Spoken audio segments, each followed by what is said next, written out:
आइए अब चलते हैं श्रीमद् भागवत गीता के अष्टादशों अध्याय के द्वितीय पाठ पे, जो कि है मोक्ष संन्यास योग अर्थात त्याग का विषय। आप सभी से अनुरोध है कि कृपया इस वीडियो को अंत तक ज़रूर देखें और इस चैनल को लाइक, शेयर एंड सब्सक्राइब ज़रूर करें। धन्यवाद। हे पार्थ, दुष्ट बुद्धि वाला मनुष्य जिस धारण शक्ति के द्वारा निंद्रा, भय, चिंता और दुख को तथा उन्मत्तता को भी नहीं छोड़ता अर्थात धारण किए रहता है, वह धारण शक्ति तामसी है। हे भरत श्रेष्ठ, अब 3 प्रकार के सुख को भी तू मुझसे सुन।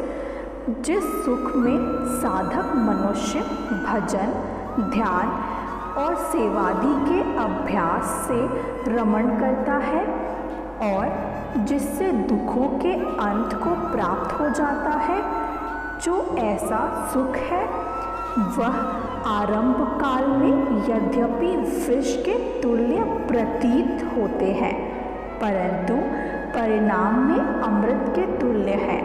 इसलिए वह परमात्मा विषयक बुद्धि के प्रसाद से उत्पन्न होने वाला सुख सात्विक कहा गया है। जो सुख विषय और इंद्रियों के संयोग से होता है, वह पहले भोग काल में अमृत के तुल्य प्रतीत होने पर भी परिणाम में विष के तुल्य है।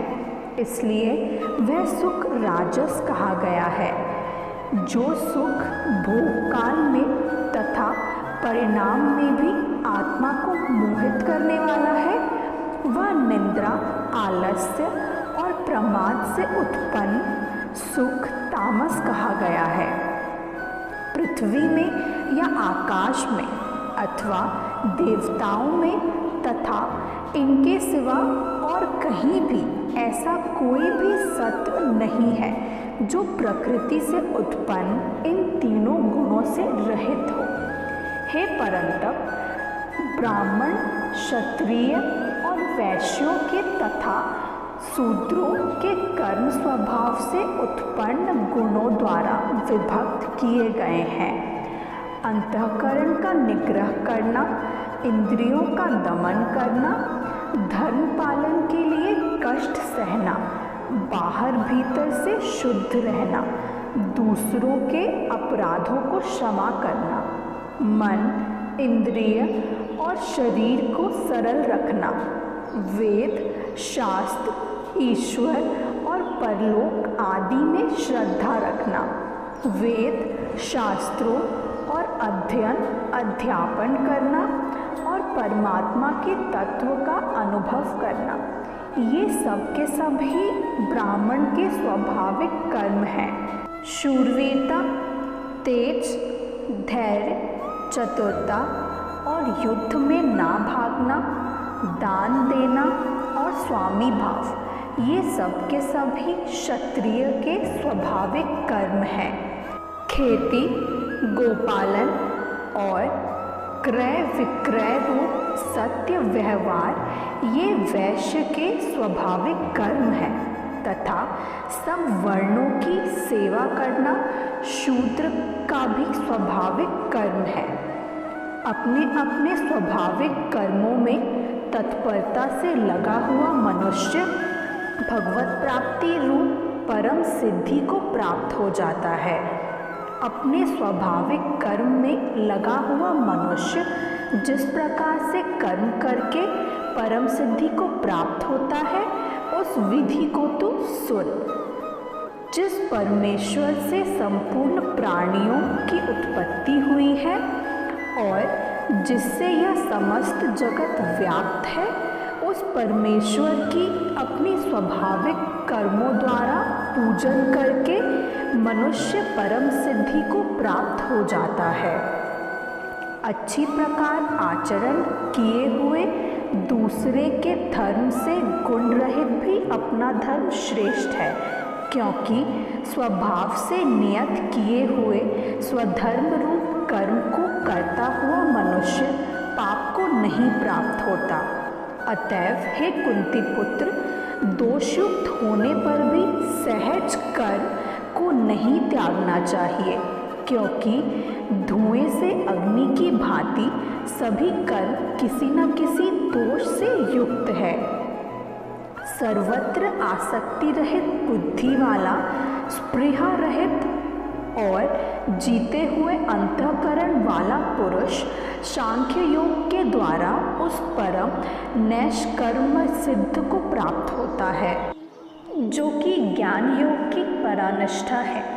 उस नैष्य कर्म सिद्ध को जिस प्रकार से प्राप्त होकर मनुष्य ब्रह्म को प्राप्त होता है, उस प्रकार को हे कुंती पुत्र, तू संक्षेप में ही मुझसे समझ। विशुद्ध बुद्धि से युक्त तथा हल्का, सात्विक और नियमित भोजन करने वाला, शब्दादि विषयों का त्याग करके एकांत और शुद्ध देश का सेवन करने वाला, सात्विक धारण शक्ति के द्वारा अंतःकरण और इंद्रियों का संयम करके मन, वाणी और शरीर को वश में कर लेने वाला, राग द्वेष को सार्थक नष्ट करके भली भांति दृढ़ वैराग्य का आश्रय लेने वाला तथा अहंकार, बल, घमंड, काम, क्रोध और परिग्रह का त्याग करके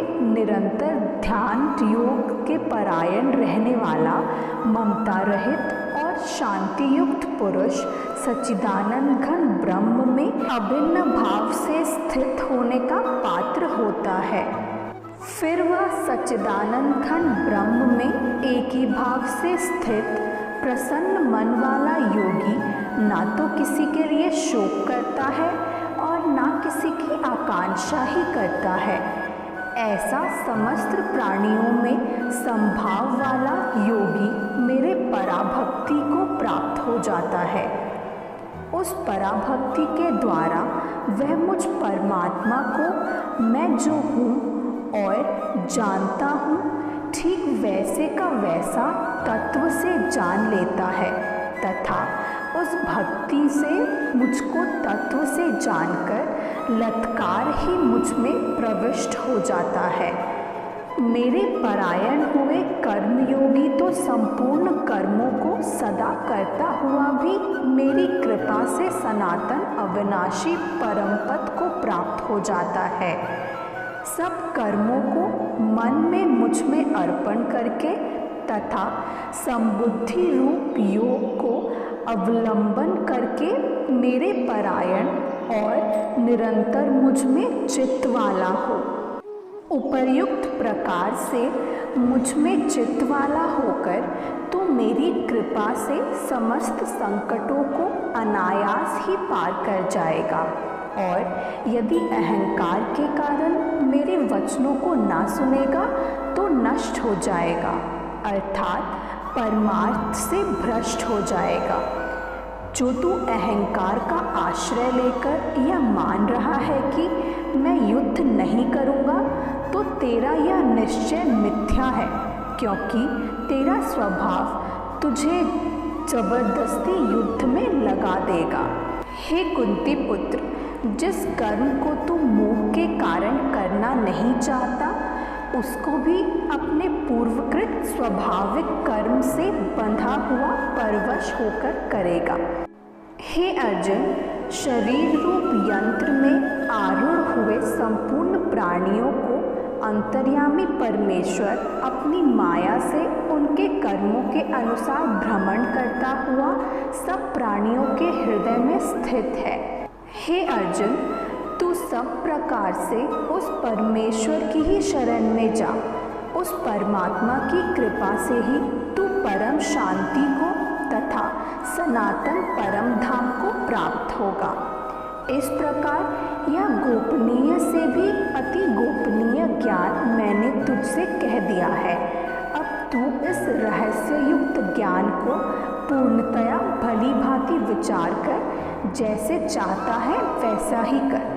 संपूर्ण गोपनीयों से अति गोपनीय मेरे परम रहस्य युक्त वचनों को तू फिर भी सुन। तू मेरा अतिशय प्रिय है। इससे यह परम हितकारक वचन मैं तुझसे कहूँगा। हे अर्जुन, तू मुझ में मन वाला हो, मेरा भक्त बन, मेरा पूजन करने वाला हो और मुझको प्रणाम कर। ऐसा करने से तू मुझे ही प्राप्त होगा।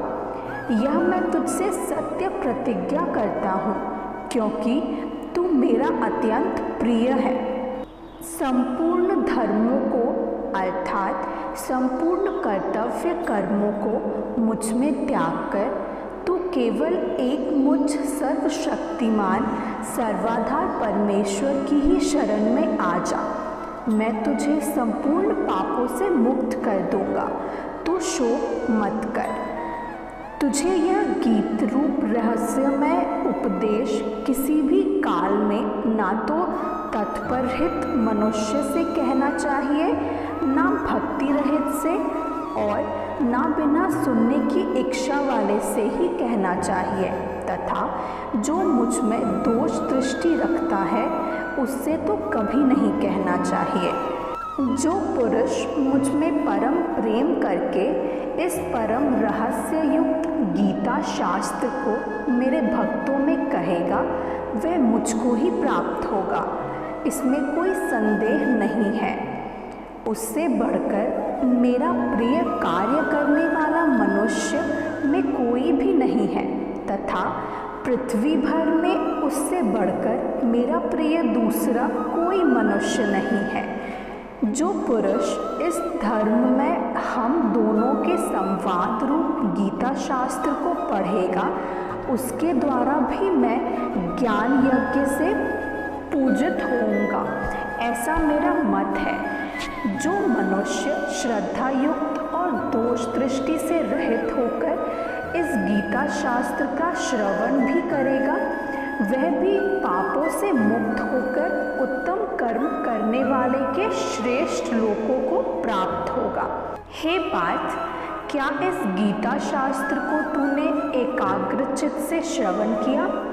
और हे धनंजय, क्या तेरा अज्ञानजनित मोह नष्ट हो गया? अर्जुन बोले, हे श्री कृष्ण, आपकी कृपा से मेरा मोह नष्ट हो गया है और मैंने स्मृति प्राप्त कर ली है। अब मैं संशय रहित होकर स्थिर हूँ, अतः आपकी आज्ञा का पालन करूँगा। संजय बोले, इस प्रकार मैंने श्री वासुदेव के और महात्मा अर्जुन के इस अद्भुत रहस्य युक्त रोमांचकारक संवाद को सुना। श्री व्यास जी की कृपा से दिव्य दृष्टि पाकर मैंने इस परम गोपनीय योग को अर्जुन के प्रति कहते हुए स्वयं योगेश्वर भगवान श्री कृष्ण से प्रत्यक्ष सुना। हे राजन, भगवान श्री कृष्ण और अर्जुन के इस रहस्य युक्त कल्याणकारक और अद्भुत संवाद को पुनः पुनः स्मरण करके मैं बार बार हर्षित हो रहा हूँ। हे राजन, श्रीहरि के उस अत्यंत विलक्षण रूप को भी पुनः पुनः स्मरण करके मेरे चित्त में महान आश्चर्य होता है और मैं बार बार हर्षित हो रहा हूँ। हे राजन, यहाँ योगेश्वर भगवान श्री कृष्ण है और जहाँ गांडीव धनुषधारी अर्जुन है, वहीं पर श्री विजय विभूति और अचल नीति है, ऐसा मेरा मत है। इसी से श्रीमद् भागवत गीता के अष्टादशों अध्याय के द्वितीय पाठ की समाप्ति होती है। आशा करती हूँ कि यह वीडियो आप सभी को पसंद आया होगा। कृपया करके इस चैनल को लाइक, शेयर एंड सब्सक्राइब ज़रूर करें। धन्यवाद।